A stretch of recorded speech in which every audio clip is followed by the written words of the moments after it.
Mesdames et messieurs, bonjour. Aujourd'hui, je vais vous montrer comment est-ce qu'on fait une formulation en cosmétique. Je vais vous montrer comment est-ce qu'on fait la formulation de façon générale. Sinon, chaque produit a sa manière d'être formulé. Mais là, je vais prendre l'exemple d'une crème hydratante. Je vais prendre l'exemple d'une crème hydratante.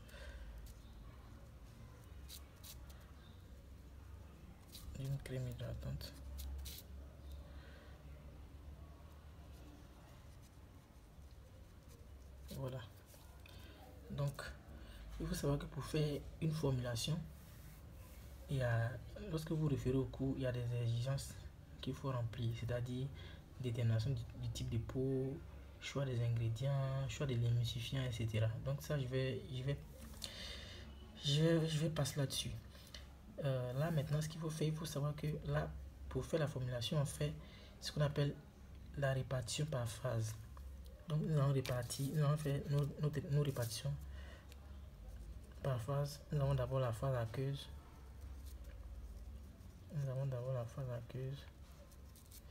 Et ici, il y a la phase huileuse ou la phase grasse. Voilà. En dessous ici, il y a le tensioactif. Dans notre cas, c'est l'émulsifiant, le tensioactif. Voilà. Et en bas ici, nous avons additif. Et ici, nous avons actif. Voilà. Donc c'est comme ça qu'on fait la répartition. Est-ce que vous voyez? Nous avons la phase aqueuse, la phase huileuse, les tensioactifs, l'additif et puis l'actif. Donc il faut savoir que on va répartir les produits de cette façon. D'abord, nous savons tous que pour faire un produit, nous avons besoin de la glycérine. Donc je mets glycérine d'abord. Pour faire une émulsion, nous avons besoin de la glycérine. La glycérine qui est un humectant, c'est-à-dire c'est la glycérine qui va permettre au produit de ne pas s'évaporer. Maintenant là, moi aujourd'hui je vais vous dire que il faut utiliser c'est-à-dire au-delà de 3% de glycérine dans une émulsion, l'émulsion devient trop collante. Donc moi je vous préconise, je vous conseille 3%.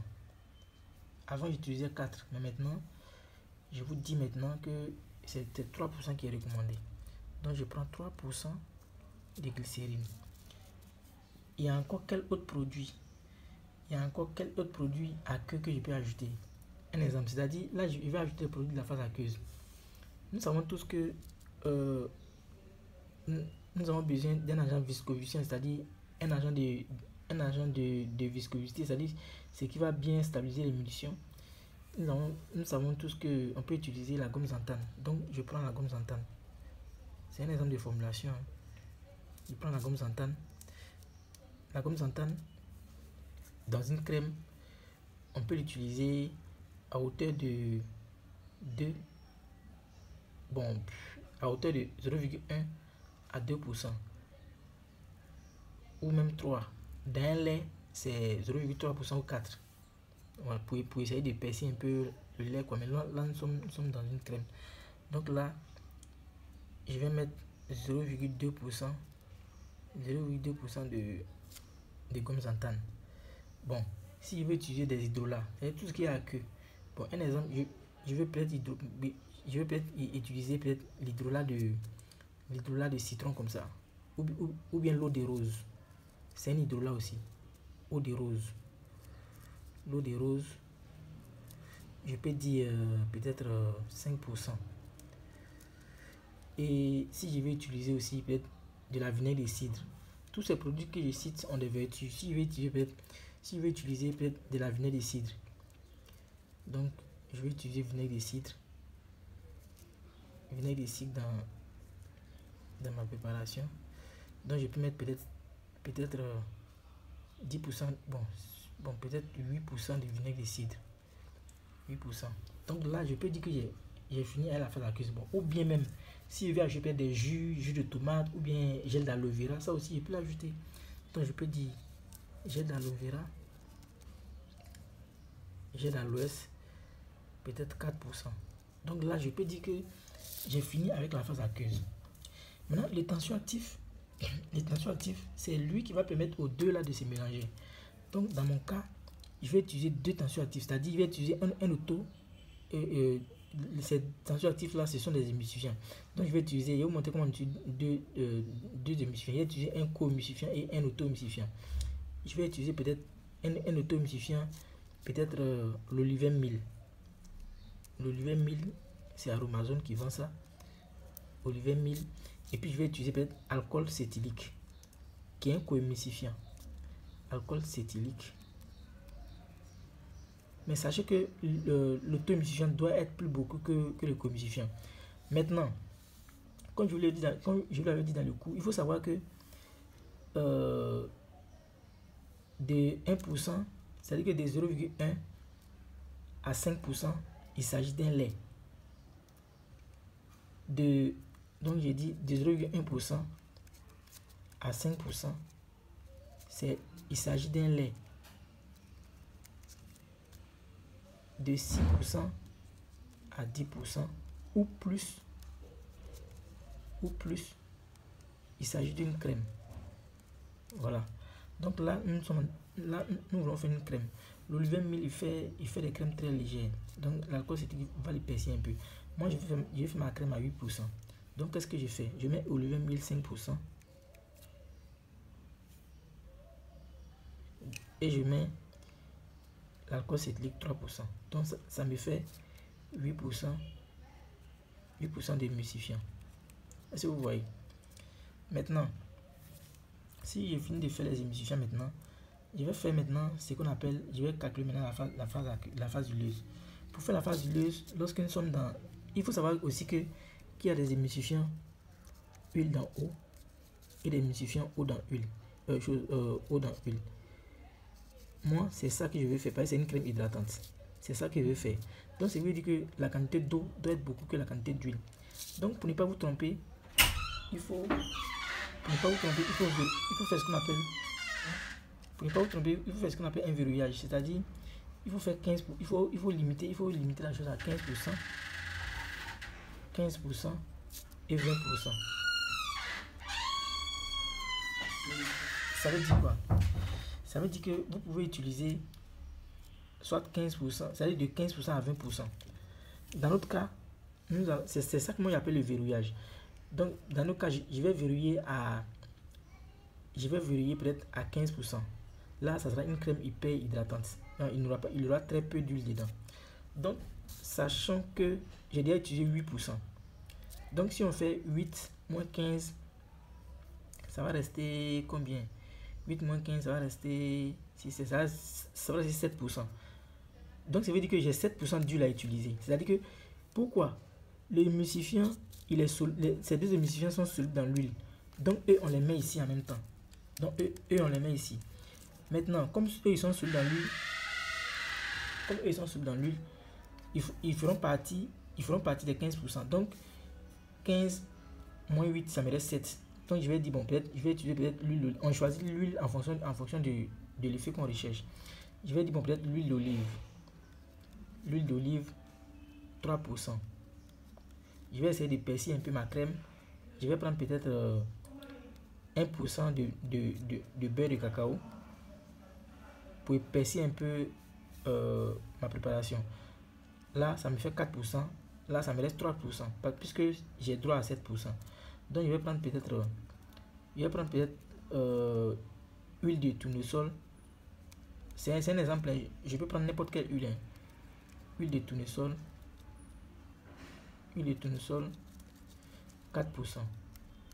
Donc, si on calcule, ça fait 8 plus 4 plus 1 plus 3, ça fait 15%. Ça fait effectivement 15%. Donc là, j'ai déjà fini de faire les calculs de la phase huileuse. Maintenant, je viens ici maintenant. On sait que les additifs, c'est eux qui vont apporter, c'est pas l'effet beauté, la conservation, tout ça là. Je vous ai parlé du F3. On ne peut jamais faire un produit en utilisant un seul conservateur. Là, moi, je vais utiliser 3 conservateurs. Je vais utiliser le Cosgar. Le Cosgar à 0,6. Je vais utiliser le benzoate de sodium. Après, je vais vous donner 2 articles pour vous aguerrir dans la conservation des produits. Le benzoate de sodium, lui, il se dose à 0,3. Donc, j'utilise 0,3% en même temps. Je prends peut-être le sorbate de potassium. Ce sont des conservateurs naturels qui me viennent en tête que je vous donne. Le sorbate de potassium. Donc, je vais utiliser peut-être le sorbate peut-être à 0,1, puisque je vous conseille de rester à 1% de conservateur. On peut dépasser, on peut aller peut-être à 2%, mais pas trop. Il faut pas trop bourrer le produit du conservateur. Donc, j'utilise le sorbate à 0, bon, ou bien j'utilise le Cosgar à 0,5 pour essayer d'équilibrer un peu les choses. Le Cosgar à 0,5 et le sorbate à 0,2, ce qui me donne 1% quand j'additionne. Donc il y a 1% de conservateur. On sait aussi que comme nous avons des huiles, nous avons besoin d'un antioxydant. L'antioxydant aussi, on peut faire le F3, mais comme il n'y a pas beaucoup d'huile, on peut utiliser un seul antioxydant. Donc je vais vous donner une nouvelle liste de nouveaux antioxydants que j'ai découvert. Donc je vais utiliser la vitamine E. La vitamine E, il est tellement puissante qu'on ne doit pas trop le mettre. Dans mon cours, j'avais dit chez Aromazone, ils disent que c'est de 0,1 à 0,5. Mais moi, je vous conseille de ne pas dépasser 0,1% de vitamine E. Parce que là, ce sont les conseils des professionnels que je vous donne. Ne dépassez pas 0,1. Il y a trop de fausses informations sur Internet. Et puis bon, il y a des gens aussi qui font les commerces, donc ils sont obligés de valoriser leurs produits de façon malhonnête. Donc 0,1% de vitamine E. Nous avons aussi peut-être l'odeur, le parfum. Donc je vais prendre fragrance. Là, je vous ai dit ça dans le cours.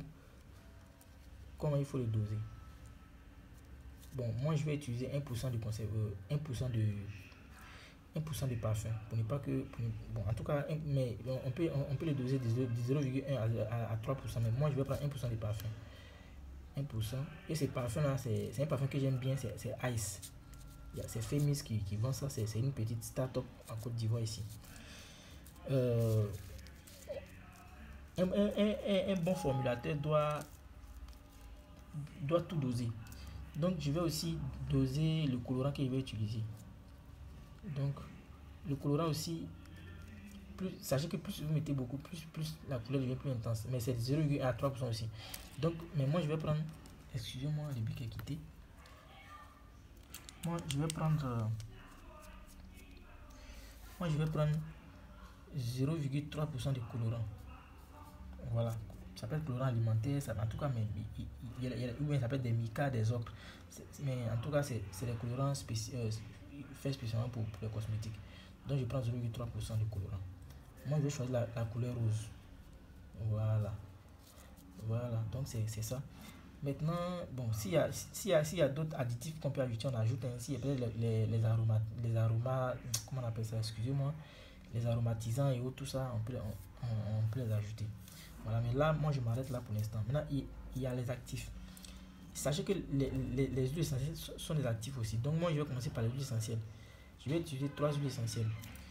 Je vais utiliser l'huile essentielle de menthe poivrée, non pas la menthe poivrée, mais on utilise ça en fonction des vertus. Comme c'est quelque chose d'improvisé ici en fait, je vais essayer de choisir les huiles essentielles comme ça en vrac.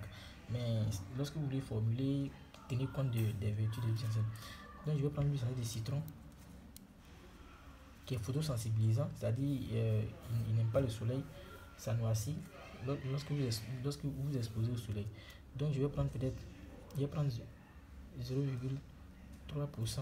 Dans tous les cas, je vais utiliser 1% d'huile essentielle. Je vais prendre l'huile essentielle de titri qui est très bon, qui est aussi un antifongique, qui va aider, comment on appelle ça, qui va aider les conservateurs. Titri. Donc je prends 0,3% aussi. Et puis je vais prendre la lavande qui est une essentielle, qui est une huile essentielle qui contient du linalol, qui n'est pas trop agressif pour la peau. Donc la lavande, je vais prendre la lavande. Il existe plusieurs lavandes. Donc moi c'est la lavande vraie. Calendula angustifolia, son nom latin, c'est ça que je vais prendre. Donc je vais le prendre à 0,4. Il n'est pas dangereux, donc on peut le doser comme ça. Maintenant, je vais aussi ajouter un produit qui est très bon pour les conservateurs, qui booste l'effet des conservateurs, qui est l'acide salicylique. Je vais l'utiliser à une très petite dose pour pouvoir booster l'effet des conservateurs. Acide salicylique. Donc je vais l'utiliser à 0,5% d'acide salicylique. Voilà. Je vais utiliser 0,5% d'acide salicylique.